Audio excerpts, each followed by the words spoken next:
Look, you've probably lost cell service at the absolute worst possible time, right? Maybe you were driving through a rural stretch, hiking a trail, or just sitting in some random frustrating dead zone in your own neighborhood. Now imagine a company trying to fix that by putting literal cell towers in space. I know, it sounds like pure science fiction, but today we're taking that totally audacious premise and grounding it in the cold, hard reality of an SEC filing.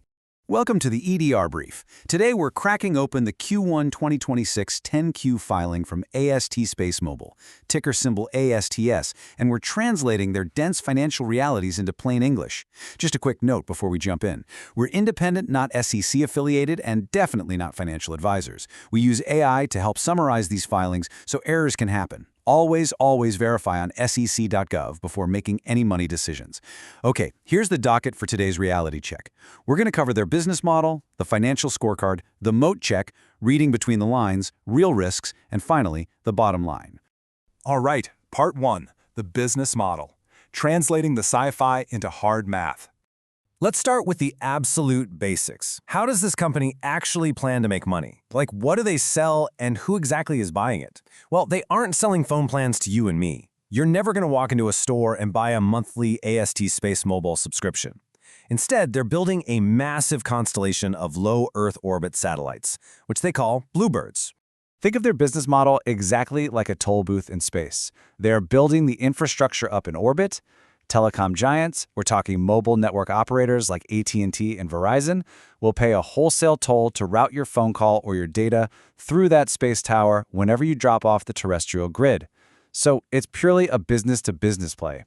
But right now, we kind of have a tale of two timelines. They're technically pre-revenue on that main product. The space toll booths, yeah, they aren't fully open for global business just yet. Instead, the money currently coming in the door is from selling physical hardware gateways and hitting very specific testing milestones for the US government. Basically, they're earning early dollars by proving the tech works, while prepping for that future, highly lucrative wholesale cellular broadband service.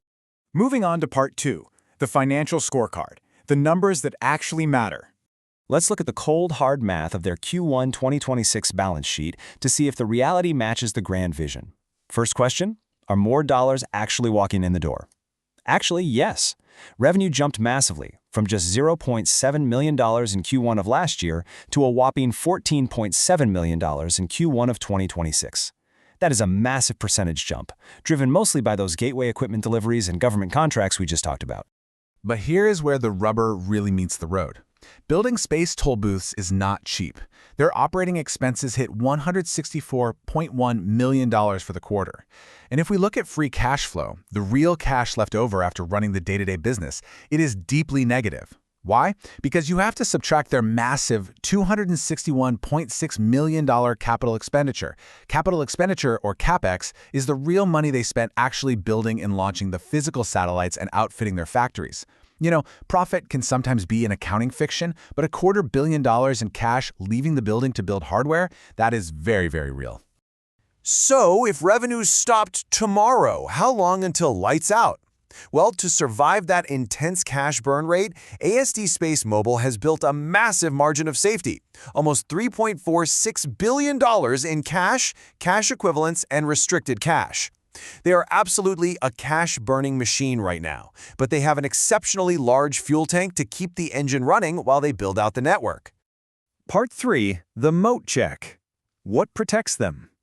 With billions of dollars flying around, what protects them from a competitor just launching their own satellites tomorrow and eating their lunch? Defending the castle. They've actually built a really formidable moat. The filing highlights roughly 3,900 patent and patent-pending claims globally across 38 distinct patent families. But it's not just paper.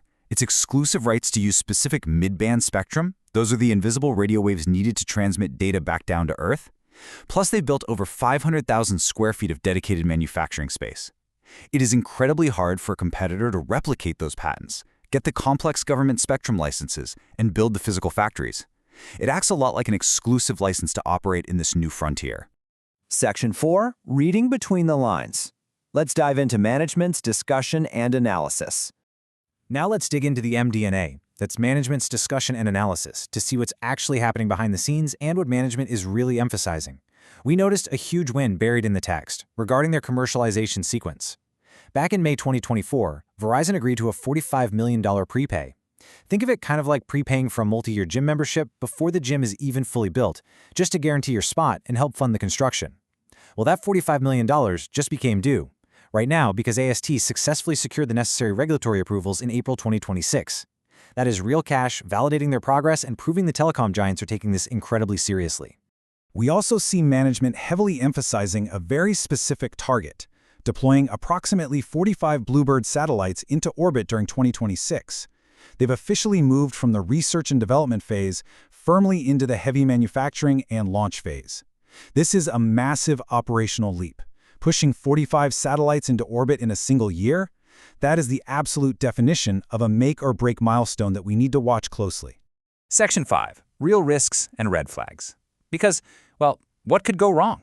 Now, Item 1A of any filing is written by lawyers to cover everything from supply chain hiccups to literal asteroid strikes.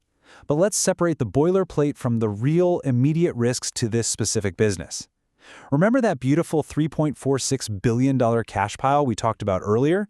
Yeah, it sits right next to a massive $2.96 billion long-term debt load. They have a lot of cash, but they also owe a staggering amount of money, mostly in the form of convertible notes. In fact, they took an $88 million induced conversion expense this quarter. Now, that is a very fancy accounting phrase. Essentially, it means they paid a steep premium to convince investors to clear out some of their older debt. It's kind of like paying someone an extra hefty fee to haul away your old expensive couch so you finally have room for the new one. Sure, it cleans up the balance sheet, but it costs real hard money to do it.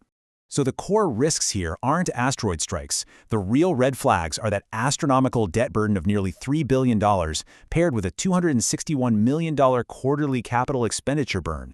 Furthermore, they have a total reliance on mobile network operators. Remember, they are just building the space toll booths. If the telecoms change their minds or decide not to play ball, AST has zero direct relationship with the everyday consumer. They are entirely dependent on their B2B partners to actually deliver the service to your phone.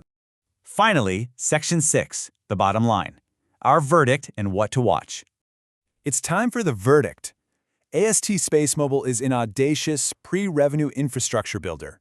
Their main strengths are a remarkably wide patent moat and massive cash reserves. However, this is all offset by an equally massive debt load and a cash burn rate moving at warp speed. They are racing to build the infrastructure before the bill finally comes due. So, will they pull it off? The big metric to track next quarter is their launch execution. Can they actually get those 45 satellites up this year without completely draining that financial safety net? That's the billion-dollar question. And that's your EDGAR brief on AST SpaceMobile. Remember, this was a translation, not a recommendation. Read the original 10Q on sec.gov if anything we talked about piqued your interest. Thanks for being with us at the EDGAR brief. See you in the next filing.